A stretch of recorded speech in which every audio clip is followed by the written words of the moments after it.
Let's go Bills! I don't know about you, but I'm already counting down the seconds until the season kicks off. The excitement is off the charts, and even though we still have a bit of waiting to do, my red and blue heart is already pounding just thinking about what's ahead. Our team is more united than ever, with a sharp roster and a fighting spirit that promises big moments. The expectations are sky high. You can feel it in the air. This season could be something special. From practices to behind-the-scenes moves, everything points to a year full of emotion, and Bills Mafia is more than ready to ride every wave. Today, I need to talk to you about some important topics that have been stirring things up behind the scenes. There's a lot going on backstage, and some of the news already has the fan base buzzing. And let me tell you, what's coming next is big. But hold on, I'll get into all the details in a second. First, do me a quick favor, make sure you've hit that like button. But only do it if you're really part of Bills Mafia, the kind that sings the anthem with heart, that celebrates every play, and keeps believing even in the toughest times. And hey, it's always amazing to see how passionate this fan base is. Some of you have been following the team for decades,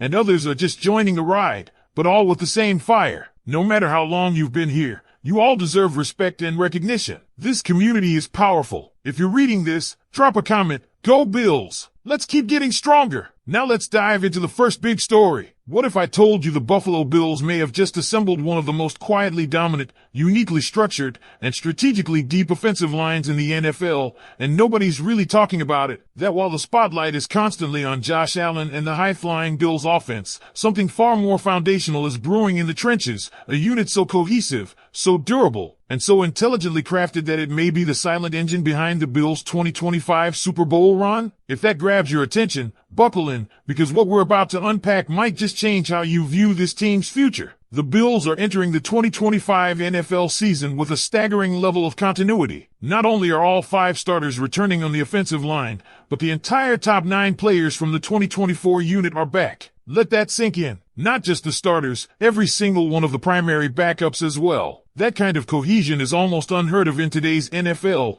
where turnover and injury tend to disrupt even the best laid plans. And this isn't just any offensive line. They were ranked in the top 5 in the entire league last year. In fact, both Joe Marino and Brett Whitefield, hosts of the highly respected NFL First Read and Locked on NFL Scouting podcasts, slotted the Bills into their top 5 OL rankings. Marino placed them at number 4. That level of recognition doesn't come easily, especially for a unit that receives little media attention compared to skill positions. So what makes this line so elite? First, the Bills don't play it safe. They put a lot on their linemen's shoulders. Unlike many NFL offenses that regularly keep a running back in to assist with pass protection, the Bills do it less than 10% of the time. They rely on 5-man protections almost exclusively. Spencer Brown and Deion Dawkins face edge rushers one-on-one with little help, and still, Josh Allen was the least sacked quarterback in the NFL in 2024. That's not just Allen being elusive, that's trench dominance. And let's talk run game. The Bills' ground attack is anything but vanilla. They regularly use 6 offensive linemen, multiple tight ends, even fullbacks, often pulling their tackles on long motion run schemes.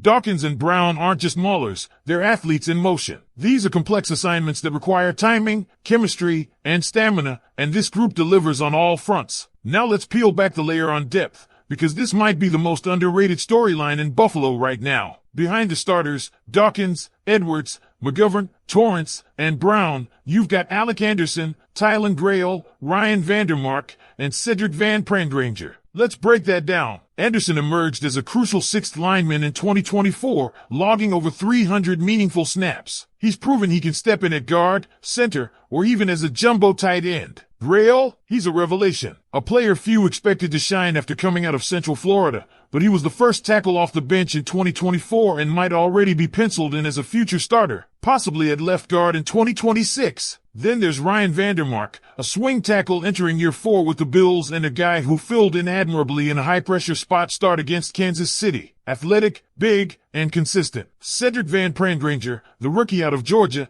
is another name to highlight. Joe Marino himself graded him as a day 2 talent and sees him as a future starter. Team captain, multi-year anchor for one of the best lines in college football. That's a pedigree worth betting on. But it's not just the players, it's the coaching. Aaron Kromer may very well be the most important Bills staffer not named McDermott. He's in the elite tier of NFL offensive line coaches, alongside names like Jeff Stoutland and Bill Callahan. His resume? It's insane. From the early 2000s Raiders to Sean Payton's Saints during their Super Bowl run, to calling plays for a Bears offense that once ranked number 2 in the league in scoring, to Buffalo's number 1 rushing attack in 2015 to 2016, to foundational work with Sean McVay in LA. Kromer has done it all, and now he's got a deep, versatile, and athletic group in Buffalo that he's shaped over multiple years. So yes, there's a lot to be excited about. But now let's flip it. What should Bills Mafia watch out for? Let's start with a reality check. The middle three on the offensive line could be on borrowed time. Connor McGovern and David Edwards are both entering contract years. McGovern could command $13 to $15 million annually on the open market. He's proven, versatile, and vocal about wanting to stay. But business is business. Edwards, he might be looking at a $6 to $8 million per year payday. And while Osiris Torrance is under contract through 2026, he'll be extension eligible after this season, and guards are starting to fetch $20 million plus on the market. Just ask Robert Hunt. In short, enjoy this year's group. There's a real possibility the interior will look very different in 2026. Then there's the health factor. Believe it or not, the Bills' starting O-line has missed just one game due to injury in the past 2 seasons. That's virtually unheard of. But as we know, the NFL is brutal, and the law of averages catches up with everyone. If injuries strike, the Bills will have to depend on backups who have, collectively, played fewer than 1,000 total snaps. Let me put that in perspective. Cedric Van Prangranger has played 125 snaps. Tylen Grail has 79. Alec Anderson, 335. Ryan Vandermark, 245. That's it. These guys are talented, but untested. Still, there's intrigue brewing. The training camp battle between Vandermark and rookie Chase Lunt is one to watch closely. Lunt signed a 4-year, $4.4 million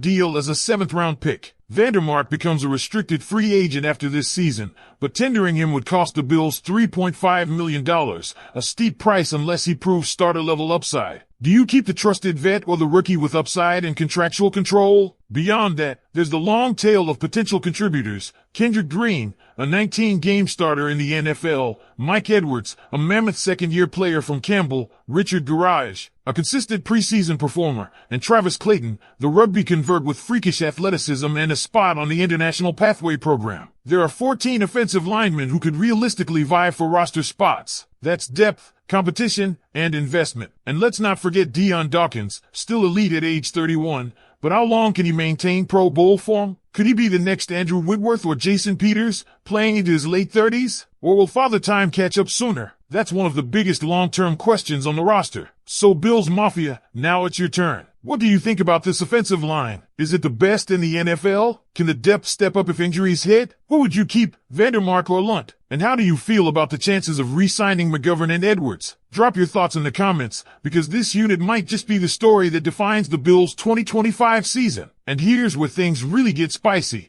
because beyond the returning starters, the elite coaching, and the promising depth, the Bills have done something that few franchises dare attempt. They're playing the long game and the short game at once. Let's dig into that pipeline again.